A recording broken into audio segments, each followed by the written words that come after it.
15 شعبان کی رات کو عائشہ فرماتی ہیں میں اٹھی تو آپ بستر پر نہیں تھے، تو میں ڈھونڈنے نکلی تو آپ جنت البقیع میں پہنچے ہوئے تھے۔ تو آپ نے دیکھ کر کہا عائشہ تو کیا سمجھتی ہے کہ اللہ اس کا رسول تمہارے ساتھ خیانت کریں گے؟ میں تو بقیع والوں کے لیے آیا تھا دعا کرنے۔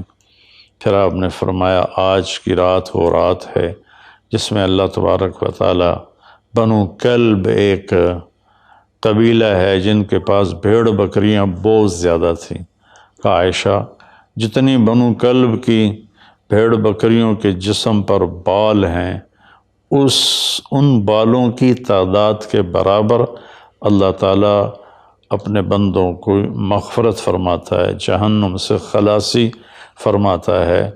اس پر شب برات اور شب مغفرت علماء نے اس کا نام رکھا، میرے نبی کی زبان سے یہ نام نہیں نکلا۔ تو اس کی یہ فضیلت ہے کہ اس میں اللہ تعالیٰ کی طرف سے بخشش کا نزول ہوتا ہے۔ باقی یہ جو کہتے ہیں کہ اس میں فرشتہ اترتا ہے اور سارے سال کا بجٹ بتاتا ہے اور سارے سال کے واقعات، یہ کسی حدیث میں میری نظر سے نہیں گزرا۔ سورہ دخان میں فیہا یفرق کل امر حکیم کا جو آیت آتی ہے تو اس سے پہلے کی آیت شب برات کی نفی کرتی ہے، انا انزلناہ فی لیلۃ مبارکۃ، کہ ہم نے اس سے مبارک رات میں اتارا قرآن پاک۔ تو قرآن پاک تو لیلۃ القدر میں اترا ہے، تو اگر کوئی کسی قسم کے اعلانات ہوتے ہیں تو پھر شب قدر میں ہوتے ہیں، اس رات میں نہیں ہوتے۔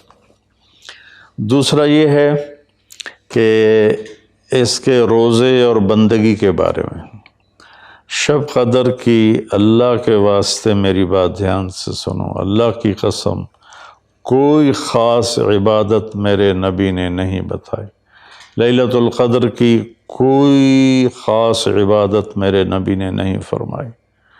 حضرت عائشہ رضی اللہ عنہ نے پوچھا یا رسول اللہ اگر مجھے لیلۃ القدر نصیب ہو تو میں کیا کروں؟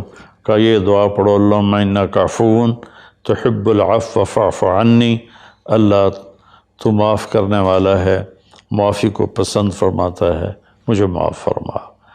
تو میرے نبی کی عبادت وہی 11 رکعت تہجد کے نوافل تھے، چاہے وہ شب قدر تھی، چاہے وہ شب برات تھی، چاہے وہ شب جمعہ تھی۔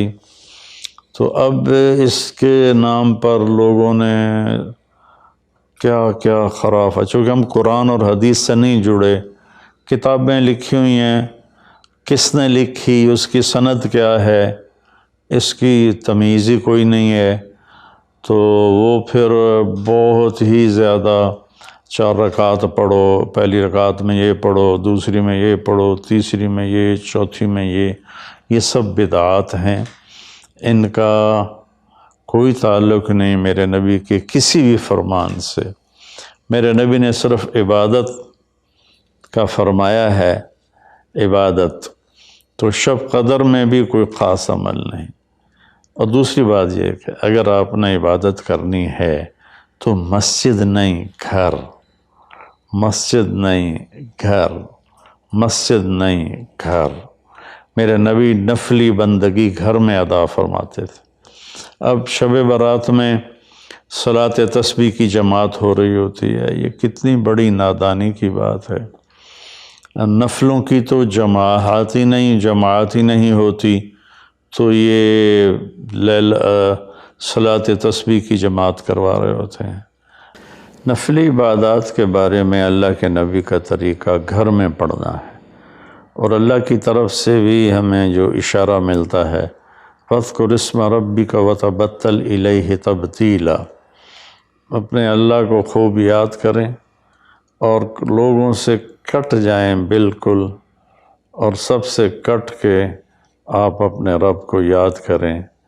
وَمِنَ اللیل فتہجد بہ نافلۃ لک عسیٰ ان یبعثک ربک مقاما محمودا فإذا فرغت فانصب وإلی ربک فارغب ان ساری آیات کا خلاصہ یہ بنتا ہے کہ نفلی عبادات سنتیں بھی ہوں گھر میں پڑھو، اور خاص طور پر جو ایسی راتوں کی عبادت ہوتی ہے، مسجدوں میں اکٹھے ہونا اور اس رات میں جھنڈیاں لگانا، پھر آتش بازی کرنا، یہ آتش بازی تو بالکل ہی اسراف ہے اور خرافات ہے۔